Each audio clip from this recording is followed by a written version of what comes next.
Chapter 80. This venerable one's ex-wife is here.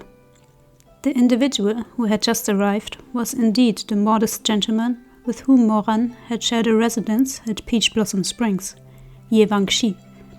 Today he had come donned in the colors of Rufeng sect, his blue cloak embroidered in silver with a crane. His hair was fastened with a deep, vivid blue ribbon, and hanging at his waist was a silver incense bell, filigreed with a pattern of a rare beast carrying a pearl in its mouth. Perhaps it was because he wasn't wearing armor, but his usual aura of valiant heroism carried a trace of refined, elegant air. Chuanyuan Pavilion's chief steward approached and greeted Yewangshi, eyes lowered and head inclined. Ye Xianjun. Yewangshi nodded. I've come in my Yifu's name to bid for an item. Would it please the chief steward to lead us to the upper floors? The pavilion master anticipated Xianjun's presence, and a booth has been reserved for Rufeng sect. Allow me to lead my lord there straight away. Yewangshi then led the group of 10 or so Rufeng sect disciples upstairs, leaving behind an entire hall of hooded figures who whispered amongst themselves.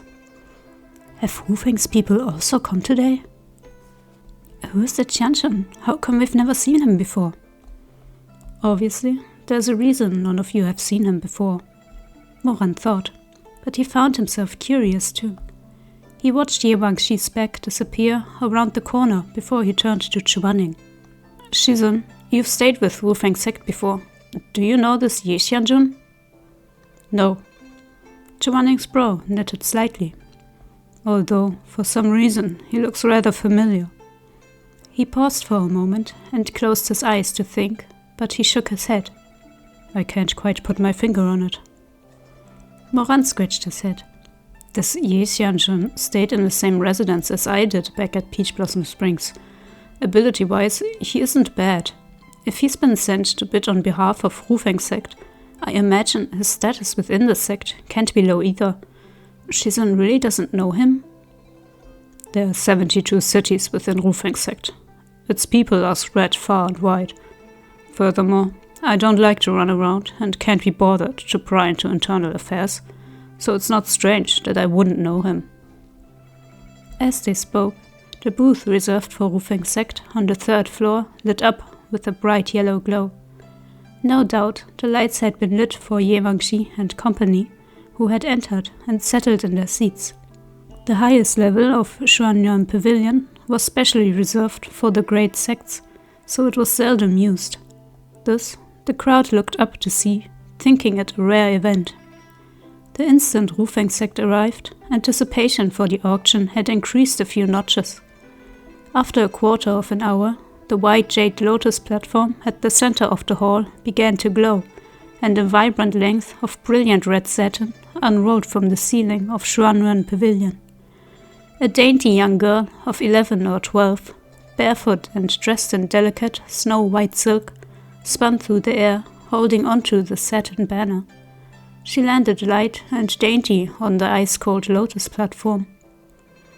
Honored Qianzhen, thank you for waiting. I am the 2nd pavilion master of Chuanyuan Pavilion. The little girl smiled. You have come from all across the 4 seas, and we are honored by your presence. Naturally, Chuanyuan Pavilion will, as always, express our gratitude by putting the rarest and best of items on display. Ran's excellent hearing picked up murmurs from the crowd below. The 2nd pavilion master of Chuanyuan Pavilion is just a little girl, still wet behind the ears? Hi-yo, buddy, you really don't know anything, do you? Do you know how old this little girl is? 10, 15? She can't be more than 20 at most. Heh, stunned are you? She's over 100 now. You should call her great granny, not a little girl. What? Liu Zhong, you're pulling my leg. How can that little thing be 100? This is Guiyuye, the #1 medical sect in the world. How could anything be impossible? It's just some medicine of everlasting youth or whatever. Whoa. This was doubtless the awestruck man's first time at the pavilion. After that conversation, he excitedly craned his neck his hands clutching his money pouch. He was obviously impatient to see what manner of miraculous medicine and sacred items Xuanyuan Pavilion would produce for the auction. The second pavilion master didn't disappoint either. With a snap of her fingers, a gap cracked open at the center of the jade lotus platform, and a small stand shaped like a seed pod of a lotus flower slowly rose. Upon it rested 5 silk brocade boxes the size of one's palm, and each box was wide open, revealing the medicinal pills within and their pearlescent sheen. Someone burst out laughing. "Aren't those just infatuation pills? What's so rare about those?" "That's right. Even if you don't start out with a rare treasure, at least make it something better than basic infatuation pills." The second pavilion master wasn't at all irritated by the crowd's gripes. Instead, she smiled with delight in her eyes and said in a clear, bright voice, "You certainly have good eyes, everyone. These are indeed infatuation pills. As you all know, while these pills are difficult to refine, they aren't remotely exotic. And of course, Xuanyuan Pavilion would never offer ordinary items merely to placate our customers." As she spoke, she picked up one of the brocade boxes and, holding it in her palm, snapped the box shut. Though the crowd was seated at varying distances from the stage, an enchanted mirror had been placed in front of each individual. It allowed them to view the treasure in detail. Only then did the crowd notice the serpentine emblem on the cover of the box. Someone gasped, "Hanlin the Sage?" The second pavilion master smiled. "That's right. Each of these 5 pills came from the refinery cauldron of the elder of my sect, Hanlin the Sage. Ordinary infatuation pills can confound the heart and cause whomever takes one to become obsessed with whomever gave it to them. But the effect lasts for mere half a year, and the antidote is very easy to produce. However, these 5 pills..." Her delicate, tender fingertips held the brocade box as she continued solemnly. "These are guaranteed to work for 10 years, and they have no antidote." "What? My heavens, how is that possible? Hanlin the Sage is frightening." The second pavilion master waited until the commotion died down somewhat before she smiled again. "In order to differentiate these from ordinary infatuation pills, Hanlin the Sage has named them love pills. Purchase only one of these pills, dissolve it in water, and convince your object of desire to drink it. Then, for the duration of 10 years, we guarantee they will remain obsessed with you without ever wavering." "Is there really no cure after one takes the pill?" A female cultivator called from down below. "If I lose interest in him before the 10 years are up, wouldn't I be stuck with him crawling all over me?" The crowd chuckled and laughed, and the second pavilion master smiled politely. "My lady has pointed out a true thing. This is why Xuanyuan Pavilion will take this chance to remind everyone that the love pill has no known cure. Until the 10 years are up, nothing will be able to break the bond they create. Outside of a case of tormented, unrequited love, we cannot recommend delivering the pill to another party." With that conclusion, the bidding began. The price started to rise. Moran noticed that it was mostly female cultivators screaming to fight for bids, and he couldn't help but click his tongue. This is unbelievably scary. Indeed, to earn sentiments thusly would truly be beyond tasteless. This response made Moran turn to glance at Chu Wanning. "Shizun, you'll have to watch out," he said, smiling. "You're awfully good-looking. What if there are female cultivators from Xisheng Peak here, and they buy one of the pills, then secretly drop it in your water to make you fall in love with them? Better be careful you don't fall for that, since you're a married man after all." Chu Wanning couldn't respond. Moran was undoubtedly saying such things to mock him, and his instinct was to be angry. However, never in his life had he ever heard Moran call him good-looking, and he couldn't find it in himself to be upset. His lips pressed into a cool and distant line, and, turning his head away, he refused to acknowledge his disciple. "If you're resorting to using pills like these, they must be desperately in love," Moran mumbled. When he saw how fast those 5 boxes were purchased, he sighed and shook his head. How pitiful. Chu Wanning stared at that snow-white wall for a moment, then replied calmly, "If they truly loved the object of their affection, how could they have the heart to use a pill like these? You're still young. There are some things you don't understand." "I'm still young?" Moran turned his head, dimples deepening with a smile. "I don't understand, but Shizun does? Is Shizun going to tell me about Xin Yang?" "Begone." In the midst of their banter, the second item had been presented on the platform.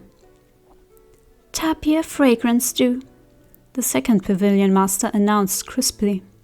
"Also from the kiln of Han Lin the sage. This is the newest medicinal dew refined by Han Lin. The first generation of disciples of Gu Yuye have tried it, and it works like magic." Cultivator A was somewhat learned. Typing fragrance dew? Cultivator B was a little hungry. Tapir's fragrance dew? Cultivator C was perverted. Topping fragrance dew? Chu Wanning gave it a ponder, then raised his gaze to those 5 porcelain bottles. The thick curtain of his lashes trembled fractionally. Tapir fragrance dew. From the dream-consuming tapir? The second pavilion master had no intention of losing the audience's interest. The instant she realized that the crowd was confused, she explained with a smile. "The reason this is called tapir fragrance dew is because the formula requires blood taken from the quick of dream-consuming tapir claws. A single drop in a cup of tea will guarantee good dreams every single night for a week. This might not mean much to ordinary cultivators, but after the influence of certain cultivation methods and spells, some Tianjin experience relentless nightmares and have difficulty finding peaceful slumber. If the problem persists, it can lead to qi deviation, in which case this tapir fragrance dew would be the absolute best remedy." When Chu Wanning heard this, he was reminded of that realistic dream he'd experienced. Though it hadn't been a nightmare, it had indeed made him feel rather unsettled. The second pavilion master pushed this product with all she had. "Besides all that, the tapir fragrance dew also has the ability to regulate spiritual energy and aid in one's cultivation." Chu Wanning was still deep in thought and remained unmoved. "Moreover, if one has children training at home, the tapir fragrance dew would be extremely beneficial for them. Han Lin the sage had the foresight to expect that elders and teachers might purchase the dew for their young trainees, so he specially made the 5 bottles of tapir fragrance dew in 5 different flavors. The red bottle is lychee, the yellow bottle is orange, the white bottle is milk candy, the purple bottle is grape, and the black bottle is mulberry. Furthermore, with but 1 sip, the taste will remain on one's lips and tongue for an entire day. It's quite lovely." Just as she finished, a silver stick was dropped from a dignitary booth on the 2nd floor. The 2nd and 3rd floors were much farther away from the platform, and it was thus inconvenient to yell to bid, so bidders up there wrote their offer on a silver stick before tossing it down. A spell had been cast on those silver sticks that made them float to the pavilion master without error. The second pavilion master caught the stick that drifted toward her and gave it a glance, only to be stunned. At the same time, within the dignitary booth, Chu Wanning casually laid down the brush he had just used and leisurely took a sip of tea. Moran watched from the side, and his lips twitched. The voice of the second pavilion master rang from below. "From the Tian dignitary booth on the 2nd floor, 500,000 gold. Do I hear any other offers?" When these words were spoken, the crowd was abuzz. The tapir fragrance dew was good, sure, but it obviously wasn't as popular as the love pill. The 5 boxes of love pills had gone for 300,000 gold altogether, so an offer of 500,000 gold for these 5 bottles of dew was already considerably high. Probably an offer from the parents of some little gongse. Someone grumbled. Must be some rich little gongse's training. Meanwhile, some cultivators in the crowd had suffered enough of chi deviations. One steeled himself and said, "I'll take all 5. I offer 550,000 gold. The tapir fragrance dew now going for 550,000. Do I hear?" Before the second pavilion master could finish, another silver stick floated errantly through the air, again tossed from the Tian dignitary booth on the second floor. She glanced at it, and her eyes unconsciously widened. "I apologize, everyone. I misunderstood the initial offer, and I will rectify my error now. What the customer on the second floor actually meant was that he is offering 500,000 per bottle, for a total of 2,500,000. Only a fool would fight Chu Wanning at that price point. As Moran watched those 5 bottles of tapir fragrance dews being delivered into the room, he felt like his soul was leaving his body. Chu Wanning had spent 2.5 million on sweets. Sensing Moran's incredulous look, Chu Wanning asked indifferently, "What is it?" Nothing. I just didn't think Shizun was partial to stuff like this." "Why would I care for childish things?" Chu Wanning replied placidly, "I bought them for sheer sini." Moran had no words. What an act. His brows twitched. Let's see how much longer you can keep this up. The auctioned items continued to be presented one by one, and while everything that came afterward was also a unique spiritual medicine or treasure, they held no value for either Moran or Chu Wanning. They sipped tea as they waited for the holy weapon Gui Lai to appear. Moran leaned by the window, his black clothes wrapped tightly around his thin waist, emphasizing the broadness of his shoulders and the length of his legs. He glanced down at the lively event below, then looked up to gaze at the reserved roofing booth upstairs. "Come to think of it, Shizun, how did Uncle settle the affairs at Peach Blossom Springs? You never gave me the details." "It isn't really settled. We can't call attention to the affair, lest we alert the enemy. Even though the sect leader knows the truth, he can't make much of a fuss. However, he did entirely sever ties with the Feathered Tribe and brought both Shi Mei and Shu Meng back to Xisheng Peak. Moreover, our fight was rather intense, and disciples of several sects bore witness to it. Some began to harbor doubts about Peach Blossom Springs, and thus departed. I imagine this Ye Wangxi was one of them." Chu Wanning finished an orange osmanthus cake and reached for a second one. "The sect leader told the rest of the world that you caused some trouble and therefore confined to Xisheng Peak for reflection. That should cover your tracks for a while at least." Moran scratched his head. "Sounds like quite the mess. I've really troubled Uncle." As he was mumbling, the second pavilion master of the Xuanyuan Pavilion, still standing upon the 9-petaled lotus platform, used an amplification spell to clear her throat. Her voice, sonorous and pleasant as the sound of tinkling jade, echoed throughout every nook and cranny. "The next auction item is a rare treasure of the highest grade, extremely difficult to come by. It has ranked among the top 10 items in our auction guide for the past 3 years." With those few words, silence fell. After a moment, it was like a spoonful of clear water had splashed into a pot of boiling oil. The audience erupted with murmurs as they whispered to each other, and nearly every eye glinted with interest. Just what manner of treasure could rank among the top 10 items auctioned at Xuanyuan Pavilion in the past 3 years? Never mind actually buying something like that. For many people, even catching a glimpse of it with their own eyes would be extremely good luck in itself. The buyers became more and more excited, and the air grew so tense that it was almost tangible. The people below strained their necks to look, and those in the booths also lifted the blinds. All eyes were on the lotus platform. Is it the holy weapon Guilai? Moran wondered in a soft voice. Chu Wanning didn't reply. As the gap at the center of the platform cracked open once more, the clear voice of the second pavilion master of Xuanyuan Pavilion echoed. Presenting the next treasure item, a butterfly-boned beauty feast. What? Moran was stunned, his hand gripping the windowsill. It's not a holy weapon? Chu Wanning hadn't expected this either. He abruptly rose to his feet, coming to Moran's side to look down with him. A stone divan slowly rose from the open center of the lotus platform.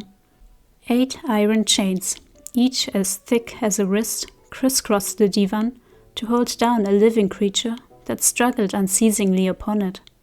However, that living creature was fully covered beneath a drape, and it was hard to see what it was at first glance. That didn't dampen the boiling excitement below in the slightest.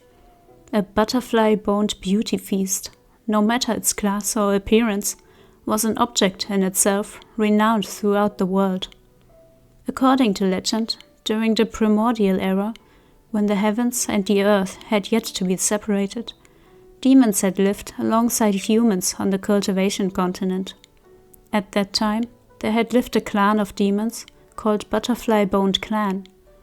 While their martial prowess had been wanting, their bodies had contained an immense amount of spiritual energy. To consume the blood and flesh of one of the Butterfly-Boned Clan, or to engage in intercourse with them, could greatly enhance a human's cultivation. Those without spiritual roots could instantly establish a foundation, and those who had roots could directly achieve the power of its Songshu. That was why, after the demons were defeated, the Butterfly-Boned Clan had been hunted to extinction.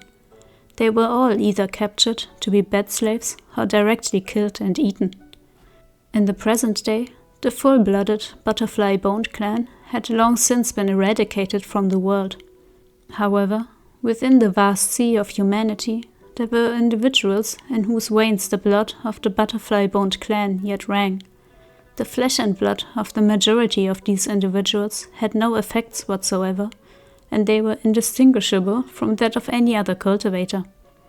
However, a very small number of descendants manifested the traits of their ancestral bloodline. The flesh and blood of such individuals, although not as potent as that of their primordial ancestors, could still greatly enhance a cultivator's ability. These people were called Butterfly-Boned Beauty Feasts, and this feast had 2 meanings, a feast in bed or a feast in the flesh. In other words, they could be taken to bed or eaten alive. Whether it was the former or the latter depended entirely on the buyer. In the cultivation world, someone descended from the Butterfly-Boned Clan who manifested ancestral traits wasn't seen as human. Even though they were no different from ordinary people out of the collective self-interest, the cultivation world had deemed them merchandise. Thus, although horrible, the act of selling a butterfly-boned beauty feast did not violate any taboos. However, Chu Wanning, righteous Songshu that he was, had an ugly look on his face. This butterfly-boned beauty feast was not obtained by Guyuye. Rather, the sale is on consignment, and thus Xuanyuan Pavilion will take an additional 30% of the agreed transaction payment as commission. Honored Tianjin, please take this into account when bidding and make an offer within your means. Once the second pavilion master had spoken, she snapped her fingers, and with the signal, the wool blanket covering the divan fell. Silence abruptly blanketed the pavilion. Everyone was staring at the body, changed to the stone divan, with such rapt attention that within the vast Xuanyuan Pavilion, one could almost hear breath and heartbeats. On the divan was a delicate young girl with snowy fair skin. Long locks like silk draped across her nearly naked body, and she was wrapped in only a translucent silk tulle. Her supple, smooth, bare body trembled like frozen fresh snow or dampened jade, and she glowed gently under the light. 8 iron chains firmly restrained her delicate body and clanged with her struggling. This only served to more easily arouse the savage desires of the men in the crowd. Even experienced philanderers would admit without hesitation that this girl was a rare beauty. A supreme treasure of the highest grade, a female butterfly-boned beauty feast at her ripening age. The second pavilion master smiled, then approached to release one of the chains. Before the girl could fight back, her hand was caught as fast as lightning and raised to the air. Hanlin the Sage has marked her with a dot of chastity cinnabar. As everyone can see, she is still a virgin. A snow-white cloth was bound around the girl's mouth, muffling her pitiful cries. Large beads of tears rolled down from the corners of her eyes. Those golden tears confirmed her identity as a descendant of the butterfly-boned clan, who had maintained ancestral traits. Some sucked in their breath, some swallowed hungrily. This revelation had turned the atmosphere of Xuanyuan Pavilion from that of an establishment filled with cultivators into that of a house squeezed to the brim with starving wolves, whose drool dripped from the corners of their mouths as they greedily eyed their prey. A sharp crack resounded. Chu Wanning's cool gaze withdrew and landed on Moran.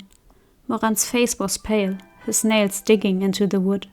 He had broken a corner of the windowsill with his grip. "What's wrong?" "No, it's nothing." Moran inhaled deeply before he managed to calm himself and shook his head at Chu Wanning. "I just think selling live humans like this is incredibly disgusting." He wasn't telling the truth. His eyes quietly returned to the form of that butterfly-boned beauty feast. This woman was none other than the number one beauty of the cultivation world, the woman whom he had taken as his wife after he'd named himself emperor in his previous life, Song Chu Tong.